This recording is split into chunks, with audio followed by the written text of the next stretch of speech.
ao telefone tenho Rosa Figueiredo, que nos fala de Barcelos. Bom dia. Olá, bom dia. Bom dia, Rosa. Está a acompanhar o programa? Sim, estou atenta ao programa e eu tinha exatamente uma questão para colocar ao vosso convidado, que é o seguinte. Muitas mulheres hoje em dia já realmente trabalham e têm a sua independência, mas existem muitas outras mulheres que infelizmente passaram os seus anos ao lado de um casamento que pode ter durado 15, 20 ou mais anos.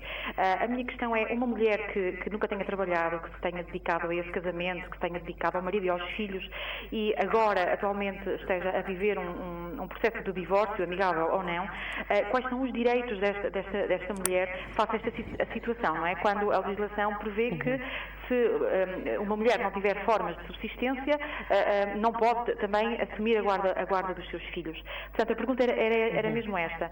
Se eu não trabalhei nunca, se estou a passar por um divórcio, quais são os meus direitos perante a mesmo a nível dos sociedade filhos, é isso? Filhos? Mesmo a nível de filhos, de crianças? Eu peço desculpa, mas eu neste momento não estou a ouvir. Mesmo ao nível do poder parental? Exatamente, mesmo a nível do poder parental. Porque nós sabemos que se alguém não trabalha, esse é o primeiro fator que vão olhar, não é? Como é que esta mulher vai alimentar e vai cuidar dos filhos se não tem uma forma de subsistência, não é? Portanto, como é que fica uma mulher dessas nesta situação? Ok, Rosa, muito obrigada por ter ligado. A Rosa Figueiredo, que nos ligou então de Barcelos. Se quiser, faça o mesmo até ao meio-dia, através do número 220114580. Antes de regressarmos à nossa conversa, Dr. Neida Costa, peço-lhe que responda à nossa telespectadora. A questão tinha sido um bocadinho na onda daquilo que já tínhamos falado, que eu até fiquei bastante admirada e com estranheza quando me disse que a mulher ou o homem pode requerer uma pensão de alimentos para a ajuda da sua subsistência, mas aqui o caso é outro. Uma mãe que nunca trabalhou ou que não esteja a trabalhar, quer saber quais são os seus direitos, nomeadamente também à parentalidade, não é? Porque claro, tem que se olhar para a estabilidade económica, creio eu. Sem dúvida. Realmente, o que a senhora Dona Rosa Figueiredo nos apresenta é uma situação que poderá ser encarada e respondida da seguinte maneira. Mas, Dona Rosa, portanto, se pretende o divórcio, se consegue, através do diálogo com o marido, que esse divórcio seja um divórcio por mútuo consentimento, um dos acordos a que tem que chegar com o marido é o acordo sobre a prestação de alimentos ao cônjuge que deles necessita. Portanto, se a senhora diz, bom, eu tenho 40 anos ou 50 anos, não consigo agora arranjar emprego em lado nenhum porque ninguém me dá, mesmo aos jovens, quanto mais aos menos jovens. Portanto, eu estou numa situação de carência económica. Ora, se o marido tem possibilidades enfim, porque trabalha e pode alienar parte do seu salário em favor do seu ex-cônjuge, faz todo sentido que seja estabelecida uma pensão de alimentos, e por alimentos entende-se tudo o que é necessário para o sustento, habitação e vestuário da cidadã Rosa Figueiredo. Portanto, mas pode ser o Tribunal a decidir isto? Ou... Não, é que estamos a falar por acordo. Portanto, através da cidadã Rosa com o seu advogado, o marido com o seu advogado, através dos advogados, dialogam e tentam chegar a um acordo. Naturalmente que a pessoa chega à conclusão que precisa, por exemplo, de 100 euros, ou de 200 euros, ou de 500 euros, tenta chegar através de uma negociação em que seja possível encontrar um acordo. E, portanto, isso fica escrito no documento que é assinado por ambos os cônjuges, que o requerente marido obriga-se a contribuir para a requerente mulher com uma pensão de alimentos de, neste caso, 500 euros mensais, a pagar mediante cheque ou transferência bancária. Certo. E quanto ao poder parental?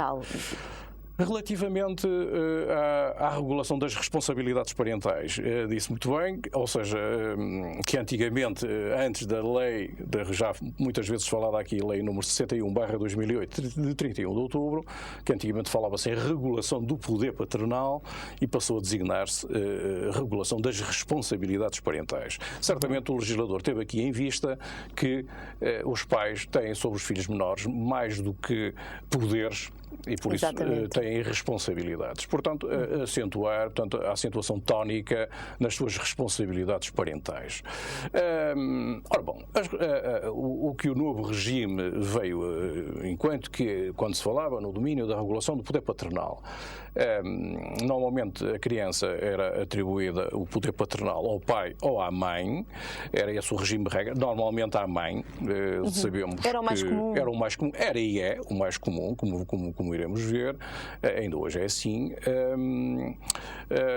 Portanto, como lhe disse, a regra era o exercício do poder paternal é atribuído à requerente mulher, ou portanto à progenitora mãe, e só se ambos os pais estivessem de acordo é que o juiz podia, ou neste caso o conservador do registro civil, poderia atribuir uma regulação do poder paternal conjunta, portanto o juiz não podia impor isso aos cônjuges, só por acordo.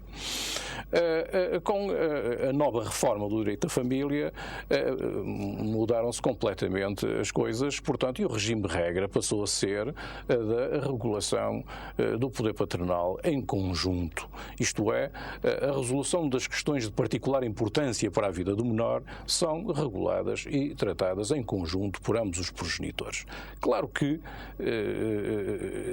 o mais importante do que atribuir o exercício da parentalidade em conjunto a ambos os progenitores, mais importante é saber com quem é que o menor ou os menores ficam a residir habitualmente. E aqui os nossos tribunais têm decidido, digamos, enfim, de um modo geral, que é a mãe que fica, portanto, com quem os menores ficam a residir, quer pela sua tenra idade, quer pelo seu apego à mãe. Enfim, o que não quer dizer que não possam ficar a residir um mês em casa do pai, um mês em casa da mãe, uma semana em casa do pai, uma semana em casa da mãe. Isto depende muito do caso concreto. Isto é, se os pais, imagino, que vivem na mesma rua, enfim, muito próximos um do outro, ou na mesma localidade, faz sentido que isso possa assim acontecer, sem que os menores tenham que andar a fazer as malas todos os meses. Exatamente, ou até prejudicados na escola. Exatamente. E finalmente, sem fugir à questão que a nossa cara telespectadora colocou da pensão de alimentos. Portanto, a regulação das responsabilidades parentais, digamos assim, é desdobrada em 3 capítulos. O primeiro capítulo é saber com quem, digamos, os menores ficam atribuída a sua regulação da responsabilidade parental. É atribuída a ambos os cônjuges e, neste caso, que eu estava no exemplo, ficam a residir habitualmente com a mãe.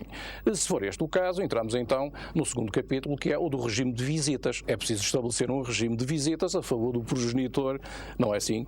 Pronto, como é aos fins de semana, como é nas férias, no aniversário dos pais, no aniversário dos filhos. Pronto, tudo isso é regulado num acordo que é feito por nosso intermédio, por intermédio do advogado de cada uma das partes, de modo a chegar a um consenso. O terceiro e último capítulo é o dos alimentos, da pensão de alimentos. Também para os filhos, não é? Para os filhos menores.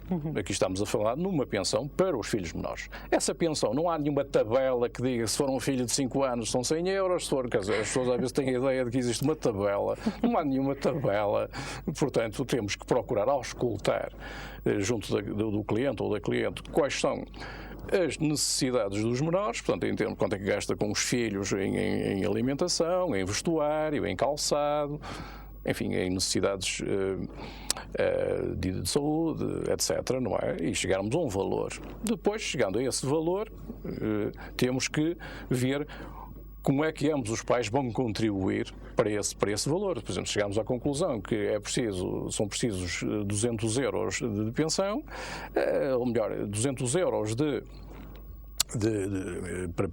para o sustento daquele filho menor, então temos que ver como é que vão ser alocados os recursos, não é? Quem é que vai pagar esses 200 euros? O que a lei nos diz é que, em princípio, ambos os pais são responsáveis, portanto, por esse pagamento, de acordo com as suas possibilidades. Ora, neste caso da nossa telespectadora, se ela não tem possibilidades, terá que ser o pai a suportar estes 200 euros. Se o pai, por qualquer motivo, que também só uma última nota, imagine que o Tribunal fixa uma pensão de 200 euros e o progenitor caiu no desemprego e não tem possibilidades de pagar esta pensão. Então, pode-se requerer, desde que esse incumprimento perdure por mais de 2 meses, pode-se requerer ao Ministério Público que faça funcionar um organismo chamado Fundo de Garantia de Alimentos Devidos a Menores, que é digamos, um departamento do Instituto da Segurança Social, IP, em que, digamos, será o Estado a substituir-se ao progenitor e a pagar. Vamos repetir só o nome: Fundo de Garantia de Alimentos Devidos a Menores. Eu creio que, não sei se todas as pessoas conhecerão esta ferramenta.